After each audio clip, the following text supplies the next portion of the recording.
जय श्री राम, जय बागेश्वर धाम सरकार। दोस्तों स्वागत है आपका हमारे YouTube channel go to success में। दोस्तों आज का जो उपाय है शत्रु की तबाही का उपाय है। आप अपने आंखों के सामने देखोगे अपने शत्रु की तबाही। शनिवार शाम पीपल के पत्ते में आपको इस जगह पर लौंग रखनी है और रख करके आनी है और आपका कार्य सिद्ध हो जाएगा। दोस्तों आप अपने जीवन में बहुत समस्याओं से घिरे हुए हैं और इन समस्याओं में आपका मेन जो है वो कारण है दोस्तों शत्रु का। तो दोस्तों आप मान लीजिए अपनी दुनिया में बहुत व्यस्ततम है और आप अपनी दूसरों की दुनिया के झंझट से दूर रह कर अपना खुद का कार्य करना चाहते हैं और अपने कार्य में आगे बढ़ना चाहते हैं। तो दोस्तों यकीन मानिए ये वाला जो उपाय है ये बहुत ही ज़बरदस्त होने जा रहा है, क्योंकि ये उपाय शत्रुनाश का उपाय है। दोस्तों मैं और भी उपाय कई तरीके के उपाय शत्रुनाश के बताता रहता हूँ और आप कमेंट करते हैं कि गुरुजी इस उपाय से हमें फ़ायदा नहीं हुआ।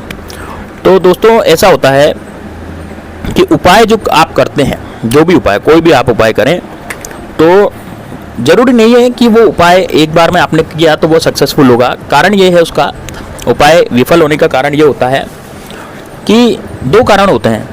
पहला कारण है कि मान लीजिए आपने उपाय में कोई त्रुटि कर दी हो और आपने कुछ उपाय को समझा नहीं, या फिर समझा लेकिन आपको उसको उस तरीके से पूरी क्रिया नहीं करी, तब उपाय विफल हो जाता है। दूसरा कारण इसका होता है कि श्रद्धा नहीं रखना। यदि आप उपाय में श्रद्धा नहीं रखते तो भी उपाय विफल हो सकता है। और अंत का कारण है, एक और कारण इसका है कि सभी व्यक्तियों को एक ही उपाय नहीं धारता है। मान लीजिए मैंने आपको एक उपाय बताया और उन मेरे जो व्यूअर्स हैं उन्होंने 50,000 व्यूअर्स ने उनको देखा, तो हो सकता है 20,000 का काम हो गया हो और बाकी 30,000 का काम नहीं हुआ हो। तो वो व्यूअर्स क्या करेंगे, वो भक्त क्या करेंगे, वो दूसरा उपाय करेंगे।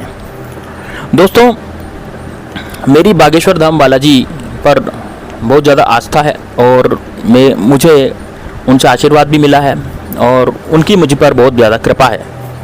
तो आप यदि इस वीडियो को लाइक कर देंगे तो आप पर भी बागेश्वर धाम बालाजी सरकार की कृपा हो जाएगी, क्योंकि उन्हीं की सम्मति से ये वीडियो हम बनाते हैं उपाय करने के।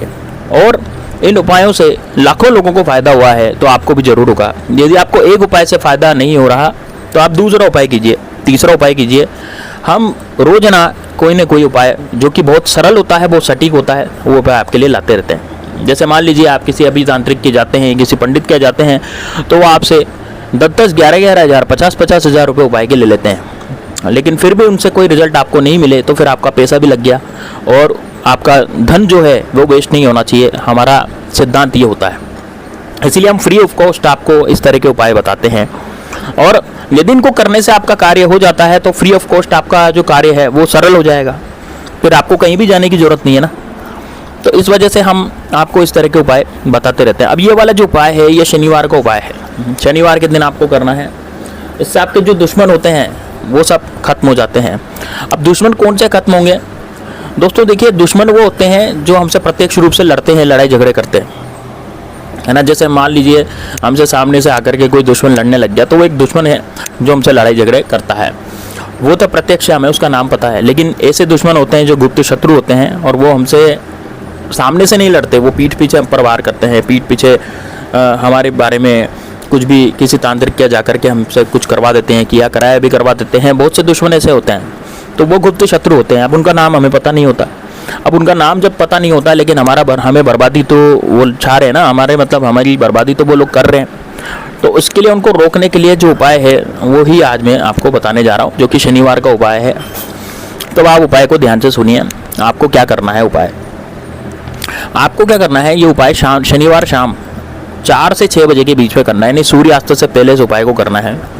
और आपको उपाय में सामग्री क्या चाहिएगी, आपको 3 लौंग चाहिए। अब 3 लौंग कैसी होनी चाहिए, जिसमें कोई क्रैक ना हो, टूटी फूटी लौंग नहीं होनी चाहिए, बिल्कुल फूल वाली लौंग, जो पूरी लौंग होती है फूल वाली पूरी होनी चाहिए। कोई क्रैक, कोई टूटा फूटा उसमें कुछ भी नहीं होना चाहिए। ठीक है, आपने 3 लौंग ले ली। 3 लौंग लेकर के आप उसको जेब में रख लें, या मान लीजिए कोई लेडीज़ है, कोई महिलाएं हैं, तो वो जेब में कैसे रखेगी, तो वो रुमाल में रख करके उनको ले जाए। रुमाल साफ़ सुथरा होना चाहिए। और जो पुरुष हैं वो जेब में रख करके ले जाएं, ऊपर शर्ट की जेब होनी चाहिए, उसके अंदर वो लौंग लिख कर ले जाएं। अब लौंग ले जाएं, कहाँ ले जाएं, तो लौंग ले जाएं पीपल के पेड़ के पास। अब पीपल का पेड़ आपको ऐसा ढूंढना है जो निर्जन स्थान पे हो, मतलब वहाँ पर कोई ज़्यादा लोग आते जाते नहीं हो, कोई भी आता जाता ना हो, ऐसे पीपल के पेड़ पे आपको देखना है। ठीक है, अब उस पीपल के पेड़ के पास आप पहुंच जाएंगे। पीपल के पेड़ पे दोस्तों भगवान विष्णु, लक्ष्मी माता, शनि देव का वास होता है और साथ ही में कई तरह के गंधर्व और कई तरह की आत्माओं का वास होता है।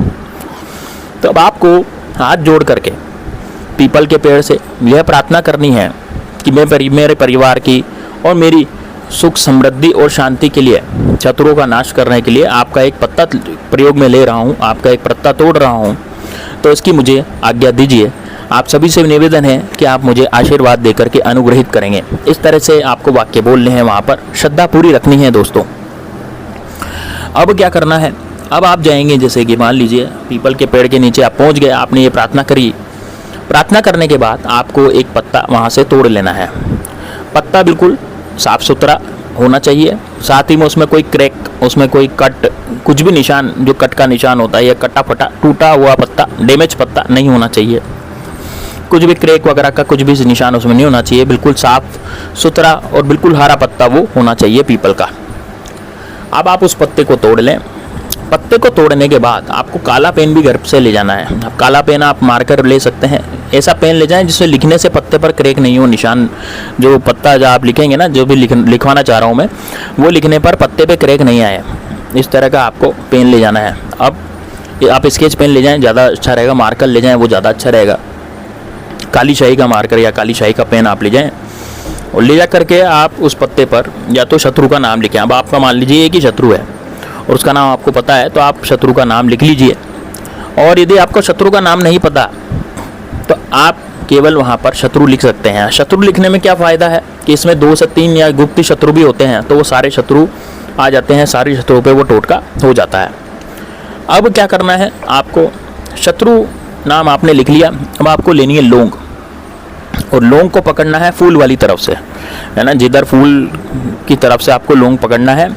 और लौंग पकड़ के शत्रु जैसे आपने लिखा है, तो शत्रु का जो श होता है उसके पहले आपको लौंग गाड़ देनी है पत्ते के अंदर।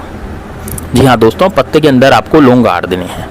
दूसरी लौंग आपको गाड़ देनी है, शत्रु लिखा है वो शब्द जो है शत्रु, उसके बीचों बीच आपको दूसरी लौंग गाड़ देनी है। और तीसरी लौंग जो आपको गाड़नी है, वो जब शत्रु में त्रु जो पीछे लिखा है, उसको पीछे जो त्रु लिखा है वहाँ पर आपको तीसरी लौंग को गाड़ देना है। अब ये 3 लौंगें आपने गाड़ दी। तीनों लौंगों को आपको गाड़ने के बाद आपको पत्ते को फोल्ड कर देना है। क्या करना है दोस्तों, पत्ते को आपको फोल्ड करना है। फोल्ड करने का मतलब समझते हैं, जैसे रुमाल को हम फोल्ड करते हैं, तो वहीं पे वैसे ही आपको उस पत्ते को दोगुना कर देना है ना। पत्ते को फोल्ड कर देना है। 4 तेवड़ा नहीं करनी, 4 घड़ी नहीं करनी, उसकी 2 ही घड़ी करनी। जैसे एक पत्ता है उसको डबल कर दिया तो लौंग गायब हो जाएगी, वो छुप जाएगी पत्ते के पीछे, पत्ते के अंदर। अब उसको आपको दोनों हथेलियों में बीच में आपको दबा देना है, और दोनों हथेलियों के बीच में दबा करके आपको 8 बार ये मैं मंत्र देने जा रहा हूँ। इस मंत्र को आपको बोलना है, 8 बार बोलेंगे मंत्र। ओम शम शनिश्चराय नमः। मैं फिर से बोल रहा हूँ, मैं डिस्क्रिप्शन बॉक्स में भी लिख दूंगा, आप इस मंत्र को वहाँ से देख सकते हैं। ओम शम शनिश्चराय नमः, ओम शम शनिश्चराय नमः। इस तरह से आपको 8 बार यह मंत्र बोलना है। और उस मंत्र को बोलने के बाद, 8 बार बोलने के बाद, आप उस लौंग लगे हुए पत्ते को, लौंग लगे हुआ जो पीपल का पत्ता है, वहाँ पर जहाँ से पीपल की जड़ निकली रहती है मिट्टी के, वहाँ पर गड्ढा करें, और गड्ढा करके वहाँ से थोड़ी मिट्टी हटाएं और वहाँ पर जड़ के पास उसको दबा दें। बस आपको कुछ भी नहीं करना, बस इतना करना है। आपका शत्रु चाहे जितना पावरफुल हो, चाहे जितना उसने परेशानी झेल ली हो, जितना भी पावरफुल है आपका शत्रु, बहुत ज़्यादा पावरफुल है दोस्तों, उसकी सारी शक्ति खत्म हो जाएगी, उसकी तबाही आप देखेंगे। इतना खतरनाक उपाय है, मतलब वो उसको समझ नहीं आएगा शत्रु को ये क्या हुआ मेरे साथ, इस तरह की तबाही उसकी हो जाएगी और इतना ज़्यादा बर्बाद हो जाएगा, उसकी सारी शक्ति खत्म हो जाएगी। तो आप पर देखना तो दूर, आप पर भरनजर देखना तो दूर, या आपके खिलाफ कुछ करना तो दूर, वो अपनी खुद की ही सोचेगा, वो अपनी खुद की सोचने में लग जाएगा उसके बाद से, और उसका जीवन जो है बिल्कुल नरक बन जाएगा। आप पर यदि उसने कुछ करवाने की फिर भी सोची तो कोई कुछ भी नहीं करवा पाएगा। इतना ज़्यादा खतरनाक ये उपाय है दोस्तों, ये शनि महाराज का उपाय है। और शनि महाराज जीवन में सभी को न्यायप्रिय देवता होते हैं, सभी को न्याय देते हैं। यदि आपने कभी किसी पर कुछ नहीं किया और आप इस तरह से उस शत्रु से बहुत परेशान हो गए हैं, तो दोस्तों ये उपाय आपके लिए होने जा रहा है। आप इसे जरूर कीजिएगा, भगवान आपको सफलता जरूर देंगे। दोस्तों इसी के साथ कमेंट बॉक्स में जय श्री राम, जय बागेश्वर धाम जरूर लिखें। बागेश्वर धाम से आपको आशीर्वाद जरूर प्राप्त होगा। और साथ ही में इस वीडियो को लाइक करें, शेयर करें अपने दोस्तों के साथ, ताकि उनको भी इसके बारे में पता लग सके। तो मिलते हैं नेक्स्ट वीडियो में, तब तक के लिए जय हिंद, जय भारत, जय श्री राम, जय बागेश्वर धाम सरकार।